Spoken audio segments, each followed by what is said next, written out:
Sherrone Moore, first one. What's up, everybody? Good afternoon. How we doing? Good. Good.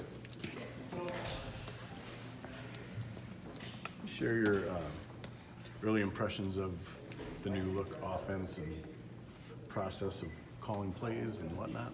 Yeah, loving it. It's been really fun. Been different, a little bit of an adjustment for the kids, but they've adjusted really well, and they've done a really good job of grabbing conceptually what we're doing and how the tempo and everything has been, how it's changed just a tad. But kids have been good. I've been great. I've been in this process before of changing offenses, so I've been familiar with going from a more pro under center to our more a little bit more tempo spread attack. So it's been really good for us. Does it help at all that you have? It's not just like last year where you came in and it was all new. With coming in, having to change offenses with having the knowledge of your personnel, does that help at all? Yeah, it helps a lot. It's all about your personnel and what you can do with the guys you have. So it's been really helpful that I know the guys from a physical standpoint, what they can do on the field, and then from a personal standpoint, getting to know them a little more. Since I've been here a year, it's helped and kind of helped the adjustment with Josh coming in, so it's been really good. Where have you been before that you've been through similar changes in the offense? When I was at Central, we went from a pro spread offense to a true, from a pro offense to a true spread offense. So that was so I've been through the adjustments and making the kinks of having to coach this position and having to go from, you're always doing one thing to switching up and doing different things. So that was where we did it the most. And how did that transition go? It went well, especially with the personnel we had. I had a really good tight end there, so it helped that he liked to play in a 2-point, 3-point, off the ball, on the ball. So went really good for us there. How would you describe Josh's persona or presence on the field and staff meetings? Yeah, on the field he's intense. I love it. He's intense, he's focused, he's detailed. He wants to get the most out of the guys he can, and really kind of fits along with the coaching style I have and the philosophy I have. So really love it. And in the meeting rooms, he's been awesome. He didn't really just come in and say, "Hey, we're going to do this like this. This is not my offense." He said, "This is our offense," and that's been a huge piece for us as a staff. We've been very collaborative. Everybody's been working really well together. It's been fun to be around. How have Nick and Sean improved? Yeah, they've been phenomenal this spring. I mean, especially Sean. Sean as a blocker has been really good, as he always been. But his receiving ability, catching ball in traffic, make the hard catches, making the competitive catches, to the point where Khalid came up to me. He's like, "Man, Sean's gotten so much better." I'm like, "Yeah, he has," and it's a credit to him and what he's done this offseason. And he hasn't had any drops. He's going to pluck the ball. He's going to make competitive catches. So I'm really proud of him as a receiver. And Nick has always kind of had the natural receiving ability, but he's taken a step in the run game to help himself, and he really wants to be more physical and do those things. So having both those two has been really good. Last year, Zach was kind of Shea's go-to guy in certain situations when he really needed to, when he was under pressure or whatever. Has Sean stepped into that role at all, or Nick or anyone? Yeah, Sean's really, he's really just done his part when his number is called. He does it, but I think the thing this year we're gonna have so many playmakers that it's gonna be hard to key on one guy. And if you want to try to stop Sean, then you got to deal with Donovan. If you start Donovan, you have to deal with Nico. Then you have to deal with Nick. Then you got to deal with all the other guys that we got. So Sean's really taken the part of trying to be that security blanket for him, but most of the guys are doing a really good job. Has having those receivers out so far have the tight ends needed to step up more? Yeah, it's kind of forced the guys to do a little more, but that's all right. We're really used to that anyway. So being able to play in 12 personnel sets and do the things that we do, it's been really good for us. But the young guys, young receivers, people talked about Mikey, people talked about Ronnie Bell, but especially like Mikey and Eric, those guys have really stepped up for being kids fresh out of high school, doing a really good job for us. What is the biggest difference for your group? In the run game last year, you did some stuff that maybe translates over. What's the biggest difference overall for you? Being a little bit more stood up. We're still do a lot of the stuff we did in the run game. From a scheme standpoint, we'll change it up depending on, obviously by the defense we face, but more so the positions that we're going to be in for the multitude of times. What's enabled Eric All to make this early impact that he's been making? His mental makeup, man, the kid is just, he's extremely tough, and he does some things for a freshman that you don't really expect.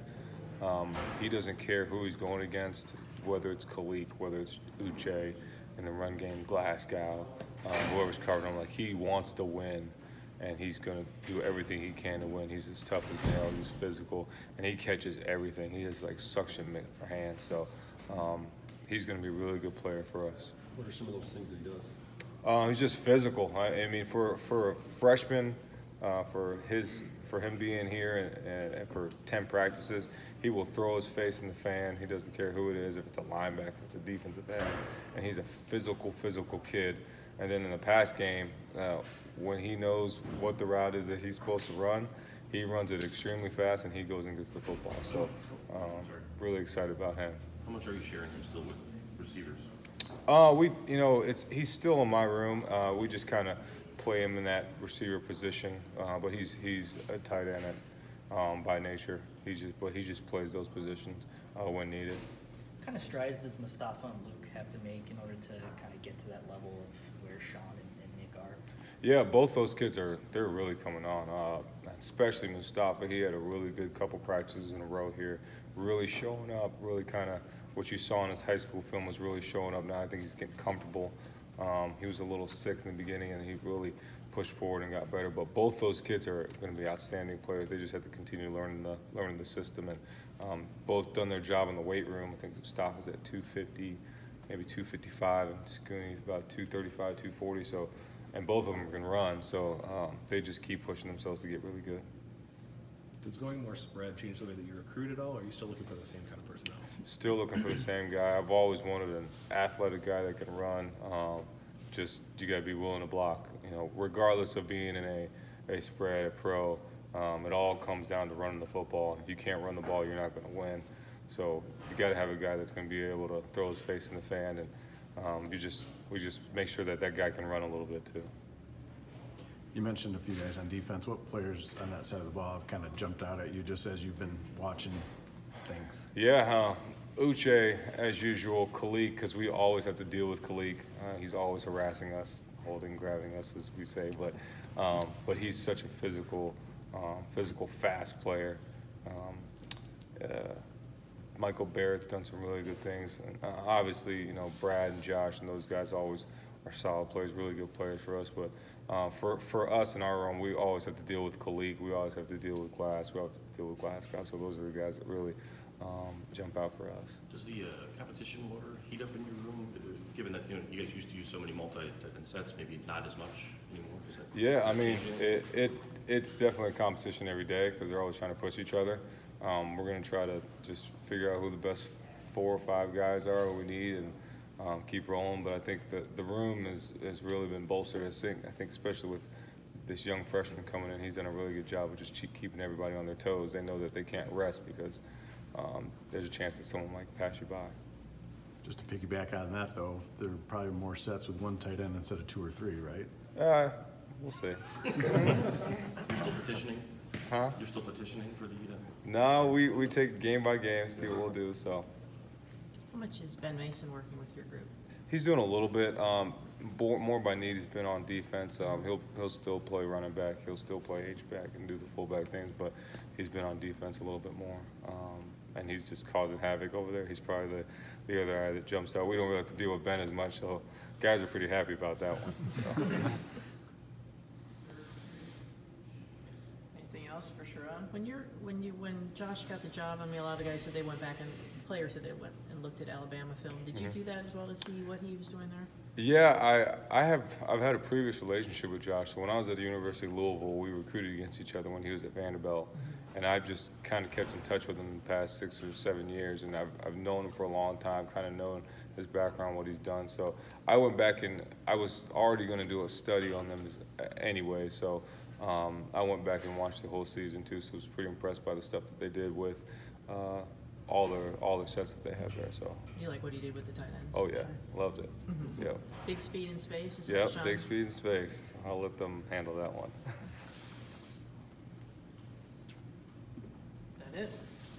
Awesome. Can I ask one more thing? Yeah, you can ask Did you one think more. this was? I mean, this change, did you think it was something that this offense needed to maybe liven it up a little bit? I think change is always good. Not necessarily a whole shift change, but I think the things that we're going to do are really going to help us. And whatever you can do to help your players and put them in the best position is always going to be the best thing for us.